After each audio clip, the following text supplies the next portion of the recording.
जो नहीं चाहेगा कि हमारे नेता सदन में जाए न जाए, तो सबकी इच्छा होती है। लेकिन आरजेडी के वालों पे क्या हम बयान दें? आरजेडी वाले क्या बोलते हैं, सुबह में कुछ और बोलते हैं, शाम में कुछ और बोल देते हैं। सुबह में नीतीश जी के बारे में कई तरह के अपभ्रंश शब्द का यूज़ करते हैं और शाम में प्रशंसा करने लगते हैं। तो आरजेडी का चाल चलन चरित्र हम लोगों को पता है।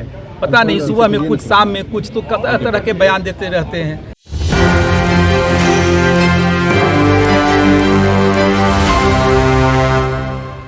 देखिए, उपेंद्र कुशवाहा के जो है राज्यसभा जाने के लिए फिर से उनके विधायकों ने बात छेड़ दी है। आपको बता दें कि काराकाट से सांसद का चुनाव हारने के बाद भाजपा ने उपेंद्र कुशवाहा को राज्यसभा भेजा था थोड़े कम समय के लिए, लेकिन इस बार उनके विधायक माधव आनंद ने बात रख दी है कि एनडीए की तरफ से उपेंद्र कुशवाहा की भी मजबूत दावेदारी है कि उनको राज्यसभा भेजा जाना चाहिए। जरा माधव आनंद की इस बयान को सुनिए आप।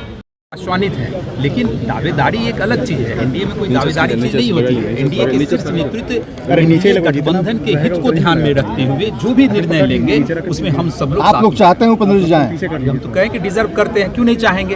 कोई पार्टी होगा बचा हुआ जो नहीं चाहेगा कि हमारे नेता सदन में जाए न जाए, तो सबकी इच्छा होती है, लेकिन वो एनडीए के शीर्ष नेतृत्व को तय कर। राष्ट्रीय जनता दल ये कह रही है कि अमित शाह जी का भी आना, केंद्र शासित प्रदेश बनाया जाना है, बंगाल के कुछ इलाके को काटकर और सीमांचल के इलाके को काटकर। क्या कहेंगे इस पर? अरे आरजेडी के वालों पे क्या हम बयान दें? आरजेडी वाले क्या बोलते हैं, सुबह में कुछ और बोलते हैं, शाम में कुछ और बोल देते हैं। सुबह में नीतीश जी के बारे में कई तरह के अपभ्रंश शब्द का यूज़ करते हैं और शाम में प्रशंसा करने लगते हैं। तो आरजेडी का चाल चलन चरित्र हम लोगों को पता है। पता नहीं सुबह में कुछ, शाम में कुछ, तो तरह तरह के बयान देते रहते हैं। यानी बेतुका बयान, आधारहीन बयान देते रहते हैं। गृह मंत्री जी किस कार्य के कारण आए हैं? सरकारी कार्यक्रम है, सरकारी कार्यक्रम के लिए यहाँ आए हुए हैं और इस तरह का बयान देना मुझे लगता है बचपनापन है। लेकिन उनके जो विस्तृत जैसो इसका चर्चा उस पर होगी तो निश्चित रूप से उस पर आगे। लेकिन विधानसभा के कैंपस में शराब की डिलीवरी करेगा? अब कौन क्या कहता नहीं कहता, हर चीज़ पे स्टेटमेंट देने की थोड़ी आवश्यकता। उन्होंने किस संदर्भ में कहा, नहीं कहा, वो जाने।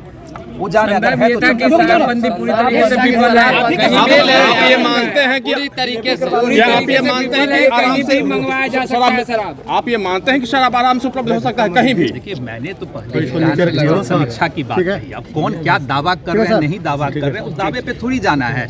आपको लगता है कि विधानसभा में कोई शराब जैसे मंगा लेगा? किसी की इतनी हिम्मत है?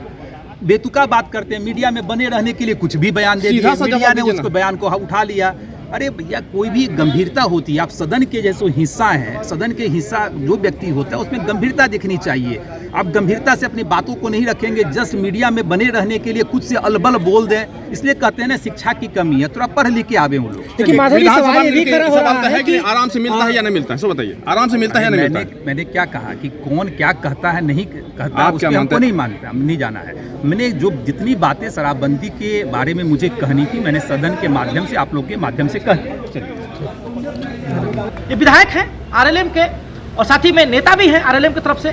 स्पष्ट है कि इन्होंने तमाम मुद्दों पर जो है अपनी वक्तव्य को रखा है, लेकिन सबसे बड़ी चीज कि उपेंद्र कुशवाहा जो कि राज्यसभा पहले रहे भी है और संसदीय हारने के बाद भाजपा ने उनको भेजा है, और उसके बाद जो है स्पष्ट तरीके से अब माधव आनंद ने बात उठाई है कि यदि एनडीए में जरूरत पड़ेगी, हमारा नेता सबसे बड़ा है एनडीए में, उनका कद बहुत बड़ा है, और जब जरूरत पड़ेगी तो उपेंद्र कुशवाहा को जो है राज्यसभा भेजा जाएगा, क्योंकि कौन नहीं चाहता है कि उसके नेता को जो है राज्यसभा भेजा जा सके।